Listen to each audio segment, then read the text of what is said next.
Randall Locke is dead. What happened? You know what happened. What are we gonna do? I know what I need to do.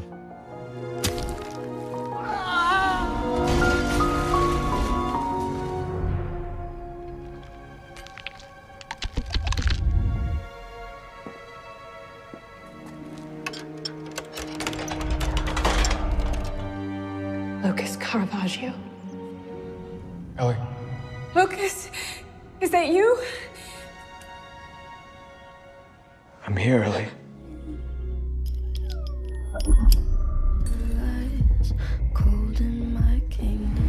Hello, darkness.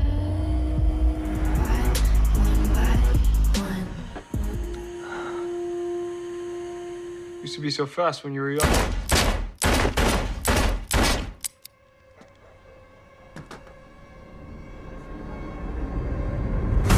Halo para pencinta movies, kembali lagi di channel Ancur My Friends yang akan melanjutkan alur cerita film dari Lock and Key season 1 episode 9. Di episode sebelumnya, Dodge berhasil mengkhianati Sam Lesser dan merebut kunci kepala. Kemudian, Tyler dan Kinsey menemukan bahwa ibu mereka mulai mengingat kembali keajaiban Key House setelah menyadari kemampuan lemari ajaib. Sementara itu, Tyler dan Kinsey mulai mencari tahu lebih banyak tentang pintu hitam dan misteri kunci Omega. Dan juga Kinsey yang mengetahui fakta mengejutkan bahwa Lucas adalah Dodge yang selama ini telah menyamar. So guys, tanpa berlama-lama lagi, kita langsung masuk saja ke dalam alur cerita filmnya. Check it out.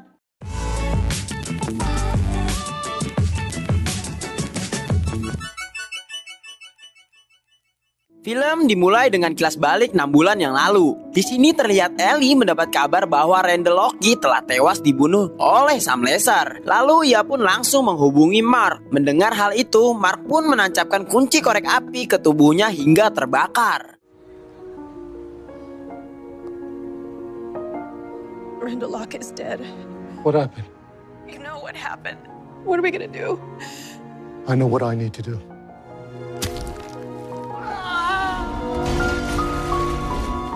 Setelah itu lompat ke 3 bulan yang lalu saat Ellie membahas dengan anaknya mengenai keluarga Loki yang baru pertama kali datang ke Key House. Kemudian Lucas menampakkan diri yang membuat Ellie terkejut tidak percaya. Keesokan harinya terlihat Ellie datang ke Key House secara diam-diam. Lalu dia turun ke basement untuk mencari mahkota bayangan yang diinginkan Lucas. Tak lama dari itu, Nina pulang berbarengan dengan Ellie yang keluar dari basement. Ellie yang panik pun beralasan mengambil mainan Rufus yang tertinggal. Setelah itu, Ellie memberikan mahkota bayangannya kepada Lucas, namun kuncinya belum ditemukan yang membuat Lucas memintanya untuk kembali lagi karena menurutnya tanpa kunci mahkota ini hanya seperti aksesoris gotik. Di luar, terlihat Joe mengambil foto mereka berdua dan ketahuan oleh Lucas dan Ellie. Lalu saat tiba di rumah, ia pun langsung menghubungi Nina untuk datang ke rumahnya karena ada sesuatu yang penting. Namun saat masuk ke dalam, Joe terkejut karena sudah ada Lucas dan Ellie di sana. Kemudian Ellie memohon kepada Joe untuk memberikan ponselnya. Di sini Joe masih bingung bagaimana Lucas bisa ada di sini, padahal sudah meninggal 25 tahun yang lalu. Lalu saat Joe memberikan ponselnya kepada Nina, Lucas pun memasukkan plastik ke kepala Joe yang membuat Joe tidak dapat bernafas dan meninggal.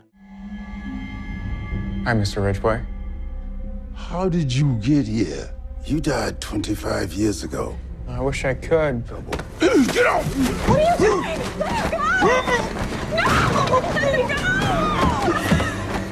Tak lama dari itu, terlihat Nina yang sudah sampai ke rumah Joe. Kemudian Lucas pun pergi sendirian menggunakan kunci kemana saja dan meninggalkan Ellie di sana. Ellie yang panik dengan cepat bersembunyi di saat Nina masuk ke dalam. Setelah itu Ellie berlari untuk pulang ke rumah dan saat sampai, ia pun langsung mengambil pistol untuk menembak Lucas. Used to be so fast when you were young.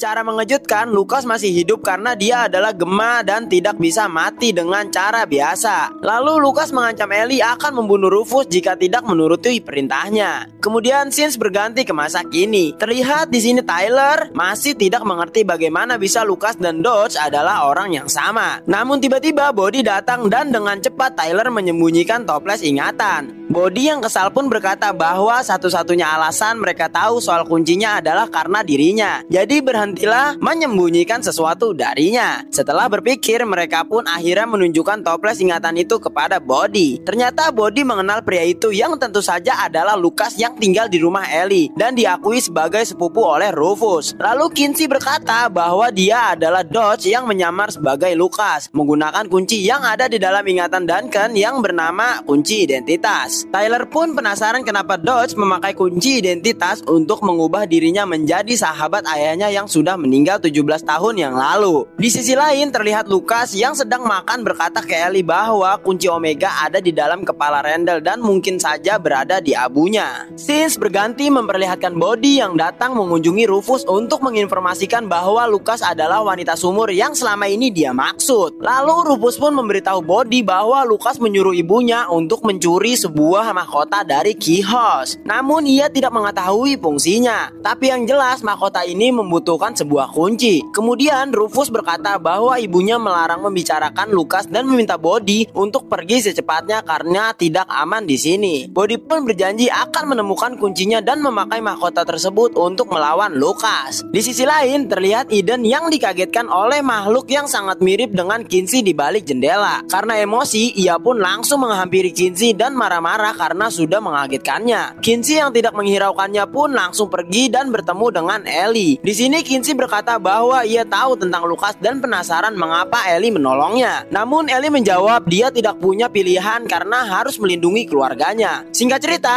Tyler berkata ke Kinsey bahwa Lucas terlalu kuat untuk mereka berdua dan mengusulkan untuk memberitahukan kepada teman-temannya. Kemudian tiba-tiba Eden bersama temannya datang dan berkata kau tidak menakutkan sekarang tanpa cakar dan riasan monstermu. Namun secara mengejutkan makhluk itu datang dan menghajar Eden. You're not so scary now without your claws and your monster makeup, are ya? My claws? Seriously? You're gonna play dumb?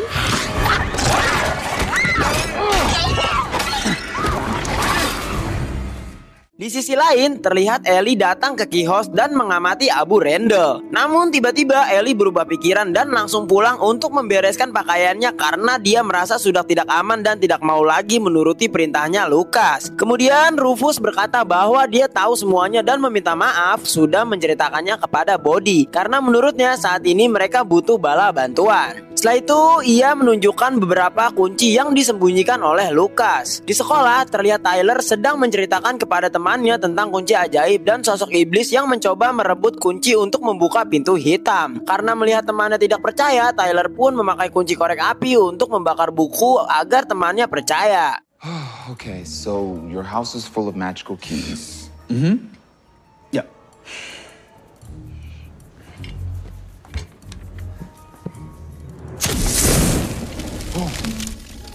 Di sisi lain, terlihat orang yang sedang merawat Eden pun keheranan karena tidak pernah melihat kucing yang berkeliaran di area sekolah selama ini. Kinsey pun menjelaskan bahwa makhluk itu adalah rasa takutnya dan meminta maaf kepada Eden. Setelah itu, Gabe dan Scott menghampiri Kinsey untuk menanyakan soal kondisi Eden dan makhluk yang menyerangnya. Kinsey pun menjelaskan bahwa dia sempat memakai kunci kepala untuk mengeluarkan rasa takutnya dan merasa awalnya baik, namun secara perlahan menjadi kacau karena membiarkan dirinya dekat dengan Gabe, padahal sudah cukup dekat dengan Scott. Namun jika harus memilih, ia tidak mau dan mengusulkan bagaimana jika Scott dan Gabe menjadi pacarnya. Di tengah obrolan, Kinsey mendapat telepon dari Ellie untuk mengajaknya bertemu di Key House. Di sisi lain, terlihat Nina datang ke perkumpulan mantan pecandu alkohol dan bertemu dengan detektif Mutoko. Kemudian detektif itu pun mengajaknya pergi untuk minum kopi. Pada malam hari, Ellie dan Rufus datang ke Key House untuk berbicara dengan ketiga anaknya Randall. Di sini ia berkata bahwa Lucas yang dia kenal sebenarnya adalah orang yang baik dan Dodge adalah julukan darinya. Lalu pada malam kelulusan mereka menginap di basement Key House dan Randall ingin ke gua laut karena beberapa pekan yang lalu mereka menemukan pintu hitam. Namun Kinsey penasaran kenapa Ellie bisa mengingat tentang kunci-kunci, padahal ibu atau pamannya tidak bisa mengingatnya sama sekali. Ellie pun menjawab bahwa mereka menemukan cara mengingatnya. Kemudian setelah Randall membuka pintu hitam, ada cahaya biru terang dan objek yang keluar dari sisi lain seperti peluru bercahaya, namun salah satunya mengenai Lukas. Lalu mereka pun langsung menutup pintunya dan Lukas berkata bahwa dia baik-baik saja. Kemudian Ellie berkata lebih mudah menunjukkannya dengan cara menggunakan kunci kepala. Setelah itu Ellie mengajak Tyler dan Kinsey karena Bodhi bersama Rufus harus menjaga tubuhnya selama mereka di dalam. Di sini Ellie menceritakan bahwa saat mereka kembali dari gua laut pada malam harinya, Lukas sudah mulai berubah. Terlihat Lukas yang sedang memaksa Mark untuk menyerahkan kunci Omega. Namun Kim mencoba menghentikannya tetapi langsung dipukul oleh Lukas. Melihat hal itu, Jeff yang mencoba menghentikan Lukas pun berhasil dibunuh olehnya. Lalu Randall pun langsung memukul Lukas dengan palu hingga tewas. Dan di saat inilah Duncan melihatnya. I think it's easier if I just show you.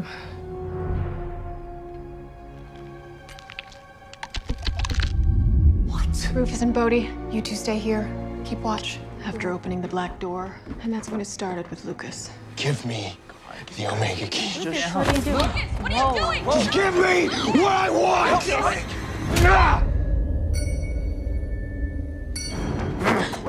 Jeff?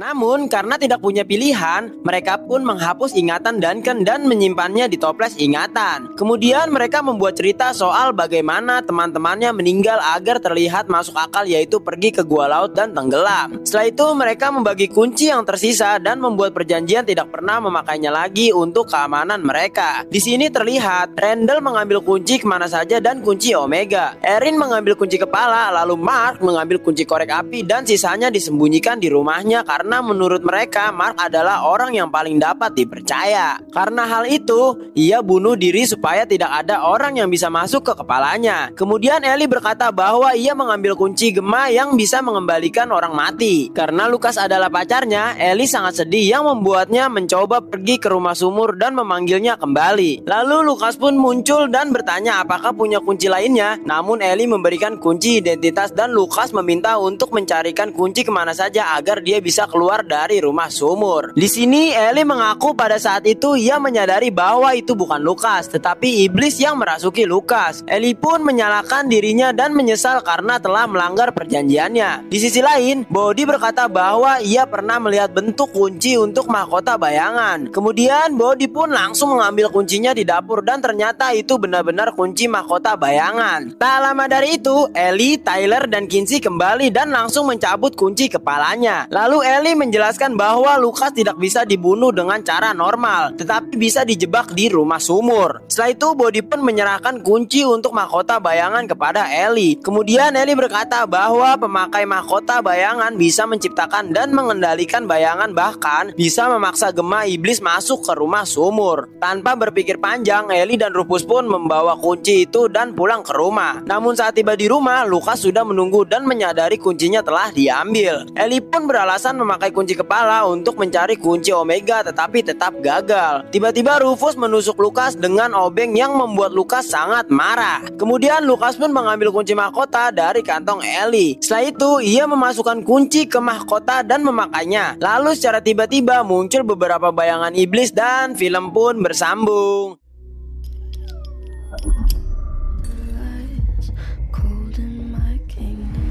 Hello, darkness. Terima kasih sudah menonton. Jangan lupa like dan subscribe ya. Dan jika tertarik dengan series ini untuk dilanjutkan, silakan di komen di bawah ya. Dan jangan lupa cari kita di TikTok @ancurmyfriends biar kalian tidak ketinggalan konten-konten seru lainnya di sana. See you on the next video. Goodbye.